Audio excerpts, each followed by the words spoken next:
carro. É um carro que o cara compra pra esposa. É o segundo carro da família. É um carro normal. Não é um HRV, esportivo. qual carro? Eu não gosto de falar porque também não é nada, mas tem um Corolla Cross. É um segundo, não é? Um segundo carro da família? Carro de Uber, né? É o segundo carro da família, é um carrinho normal. Na hora que eu mostrei o valor do IPVA, as pessoas não acreditaram. Falaram, não é possível. 7 pau? Num carro do ano passado? 7 mil reais? Não tenho multa, não tenho nada.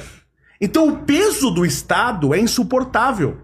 E eu sou totalmente contra, que eu já falei, eu trabalhei e ganhei um salário, tenho que pagar imposto pro governo, tudo bem. É um imposto em cima de uma ação. Eu trabalhei e pago imposto no salário que eu recebo. Tudo bem, aceito isso. Eu vou fazer uma compra, é uma ação. Aí eu paguei o imposto daquele produto. Se eu não tiver dinheiro, eu não compro. Paguei o imposto em cima de uma ação.